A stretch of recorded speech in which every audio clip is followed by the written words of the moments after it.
Thank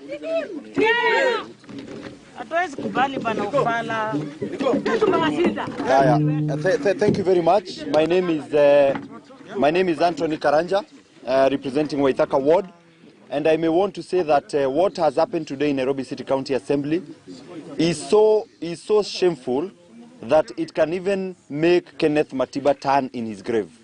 This is not the democracy that they have actually fought for. This is not the democracy that we expect of such a vibrant and free country.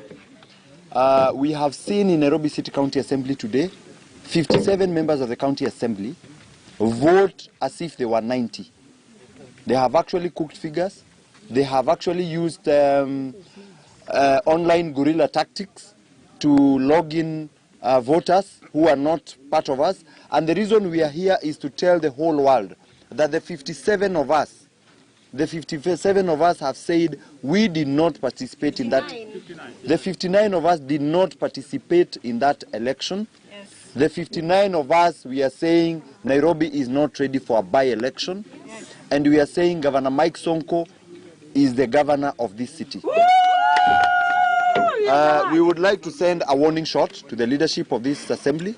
We would like to send a warning shot to the speaker of this assembly that you either shape up or shape out.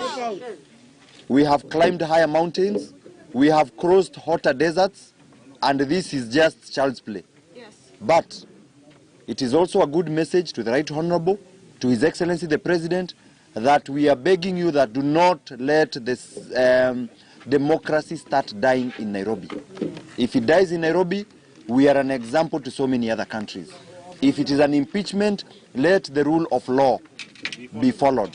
Let the rule of law be the guiding principle. Let the Constitution, let the County Government Act, let the standing orders be the guiding principles to make sure that we have justice and fairness in this city. Thank you very much. Thank you.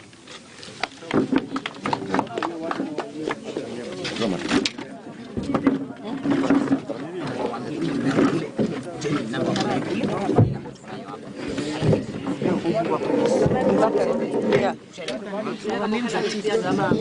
Yeah. Okay. All right. All right. All right. Definitely, this is the devolution in trial. I don't think this is why we woke up early in the morning to go and vote. This is violation of 1 million votes of people of Nairobi. We've let the top leadership define the kind of leaders we want, and we're here to say no to that, and we're here to say all the 62 members who are present here actually represent different parts of Nairobi. And we are the one who knows what exactly affects the common Wanjiko. But someone has decided to go contrarily and decide what is right for the people of Nairobi. So definitely, as a leader and as a legislator of this city, this great city, I'm left with no words. You all agree with me. We saw what happened. Unless we have ghosts. Anyway, I don't want to go further. We had 57 people who were present. 58 people here. And the people who were at the assembly were 57, right? I stand corrected. There were 57. Define the future of Nairobi. Define the kind of leadership they want. And I want to say, as leaders, we've set a very bad example. I can see all these faces. They are young. We are youths. We look forward to having our great country. Our democracy is under trial. And as a youth of this nation, I say no to impunity. I say no to intimidation. And we stand strong. Here with me, I have names of 19 members who are present here. And they were actually logged in. And I read the name. And please, if I read your name, raise your hand. We have Wilson Ochola. I have Nicholas Okumu. I have Patrick Mosili. I have Jared Ondieki. Paul Shilaho. Eunice Marimbi.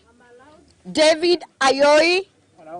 Ruth Ndumi, Jared Okode, Elijah Mbutia, among others.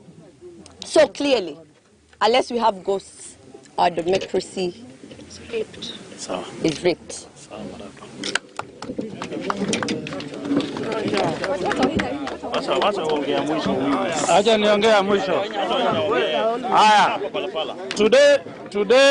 Today, my only duty, excuse me, my only main duty this evening is to demonstrate to you something I said earlier on. Wazungu walisema what comes around goes around. Huyo Mutura ambaye nilitaja hapo awali, ambaye ni Mutura tamu kabisa, bado tulikuwa hatujakula, inaitwa Benson. I am demonstrating to you this evening, ladies and gentlemen, that we have collected 79 signatures so far to get rid of one Benson Motura, who is our speaker. Why are we doing this? Simple reason. You have demonstrated that you are corrupt today. Yes. You have officiated over a corrupt elections against Mbuvi Sonko. I mean Sonko Mbuvi Kyoko. So we say this. The first order of our work when we return is immediately to continue to bring in the process of the impeachment of our speaker. Like I said earlier on, he comes 3 months ago. He has never worked with Sonko. He has no clue who Sonko is. But in his simple little head, he believes that he is what is being said that he is. How can you do that? You say that abuse of office. Sonko has been told, and he obeys laws, our Sonko obeys laws. He was told step aside briefly, which he did. Meaning what? That he is not in the office. How does he abuse an office he is not in? Thank you. Are you referring to his office in one of his bedroom at home? That he is abusing it or what? My friend, flimsy reasons you gave today, they will be proved very shortly. My final remark, Mr. Lusaka at the Senate level, do a good job, Lusaka. We trust in you. If it ever goes to that level, Bwana Lusaka, do a good job. All we ask, please, is make sure that the Senate conducts an investigation of what happened today. If we are not what we say we are, we shall lift up our hands and we shall say we are defeated. Just do a simple investigation that what we say we are today, what we say the people we say we came here today, please, just carry out your due diligence. If we lie that we were not 59, tutainua mkono.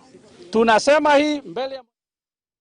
Na bila shaka mtazamaji, hao ni wakilishi wadi 62 kutoka Nairobi walioandamana na gavana Mike Mbuvi Sonko katika kaunti ya Kwale kwa madai ya kusambaratisha tu juhudi za mswada uliowasilishwa hii leo bungeni wa kumng'atua mamlakani gavana wa Nairobi Mike Mbuvi Sonko kwa madai kuwa ametumia vibaya afisi ya gavana kutokuwa katika hali nzuri ya kiakili na vile vile misingi ya kukiuka katiba.